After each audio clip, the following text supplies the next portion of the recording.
Hi friends, welcome back to Swamy's kitchen. நாம் இன்னைக்கு பார்க்க போகிற ரெசிபி வெட்டு கேக், அதாவது கஜரானின்னு சொல்லுவாங்க, ஆட்டுக்கால் கேக்குன்னு சொல்லுவாங்க. இது ரொம்ப ரொம்ப சுலபமாக சீக்கிரமாக செய்திடலாம். இந்த கிறிஸ்மஸுக்கு இதே மாதிரி நீங்களும் செய்து பாருங்கள். மேலே கிறிஸ்பியாக உள்ள பஞ்சு போல் இருக்கும். இதை எப்படி செய்திடலான்னு பார்த்துருவோம். ஒரு கப்பு மைதா மாவு எடுத்திருக்கேன். 240 மில்லி பிடிச்ச கப்பில் ஒரு கப்பு, 1/4 கப்பு, அதே கப்பில் தான் 1/4 கப்பு ரவை எடுத்திருக்கேன். 1 டேபிள் ஸ்பூன் அரிசி மாவு, 1 பிஞ்சு உப்பு, 2 பிஞ்சு பேக்கிங் சோடா போட்டு நல்லா கலந்து விட்டுருங்க. நல்லா கலந்து விட்டுடுங்க. இப்போ மிக்ஸி ஜாரை எடுத்து அதில் 1/4 கப்பு கூடுதல், கொஞ்சம் கூடுதல் சீனி எடுத்து போட்டுருங்க. 1/2 கப்பு கொஞ்சம் குறைவாக இருக்கணும். உங்களுக்கு நல்ல இனிப்பு வேணும்னா 1/2 கப்பு வரைக்கும் போடலாம். 3 ஏலக்காய் போட்டு நல்லா நைஸான பவுடரை அரைச்சி அந்த நம்ம மைதா மாவுலேயே போட்டுடலாம். இப்போ 2 டேபிள் ஸ்பூன் தயிர், நம்ம முட்டை போடல, அதனால தயிர் இன்னும் நல்லா சாஃப்டாக இருக்கும்.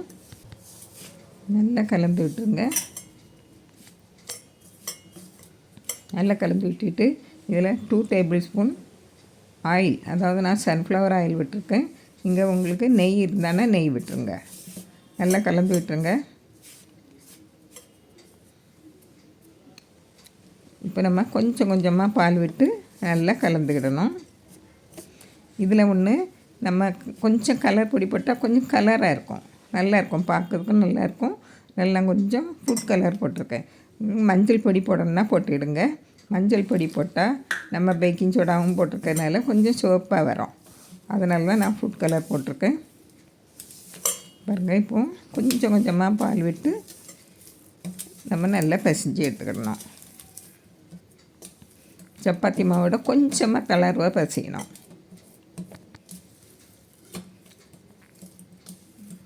பாருங்க, நல்லா பசிஞ்சு மூடி வச்சுருங்க. ஒரு 1/2 மணிக்கூர் ஊறட்டு. நல்லா ஊறி வரணும். அந்த ரவை சேர்த்துருக்கோம் இல்லையா, அதனால் நல்லா ஊறி வரணும். பாருங்கள், இப்போ நல்லா ஊறி வந்துட்டு நல்லா கொஞ்சம் இறுகியும் வந்திருக்கு. இப்போ நம்ம கையில் கொஞ்சம் எண்ணெய் தேய்ச்சிட்டு இப்படி பிசைஞ்சு எடுத்துடணும். நல்லா பிசைஞ்சிடணும். இன்னும் நல்லா சாஃப்டாக இருக்கும்.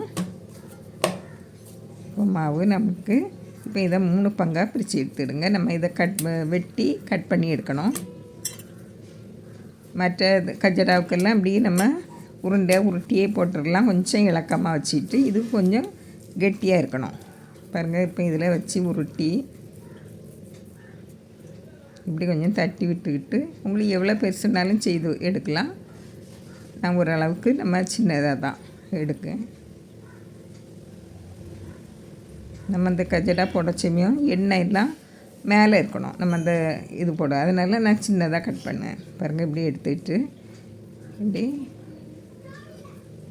கட் பண்ணி எடுத்துருங்க. பண்ணி எடுத்துகிட்டு இதில் ஒரு கட் பண்ணி எடுத்துருங்க. இப்படி பாருங்கள்,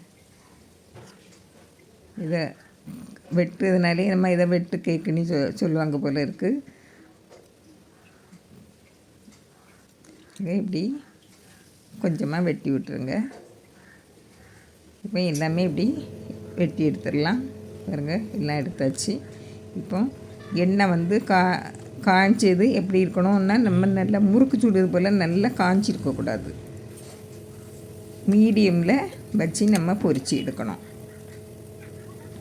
போட்ட உடனே மேலே வந்துடக்கூடாது. அப்படி மெல்ல நல்லா உள்ளே வெந்து வரணும். நல்லா கொஞ்சம் போட்டு கொஞ்சம் நாளே நல்லா லேசாக திருப்பி விடுங்க, இல்லைன்னா அடியில் தீஞ்சு போகும். பாருங்கள், இப்படி திருப்பி விடுங்க. திருப்பி திருப்பி விட்டு 2 பக்கமும் ஒன்று போல் சிவந்து வரணும்.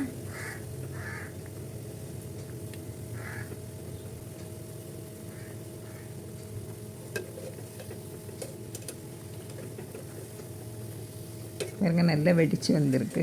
நம்ம ஏற்கனவே கட் பண்ணி போட்டது தான். இந்த கேக் வந்து நல்ல கிறிஸ்பியாக இருக்கும், மேலே உள்ள நல்லா சாஃப்டாகவும் இருக்கும். பாருங்கள், எல்லாமே சுட்டு எடுத்தாச்சு. பாருங்கள், இப்போ நல்லா பஞ்சு போல் தான் இருக்குது. நல்லா போக போக கிறிஸ்பி ஆகிரும். உள்ள நல்ல பஞ்சு போல் இருக்குது. இதே போல் நீங்களும் இந்த கிறிஸ்மஸுக்கு செய்து பாருங்கள். பிடிச்சிருந்தால் லைக் பண்ணுங்கள், ஷேர் பண்ணுங்கள், கமெண்ட்ஸ் பண்ணுங்கள், மறக்காமல் சப்ஸ்கிரைப் பண்ணுங்கள். தேங்க்யூ.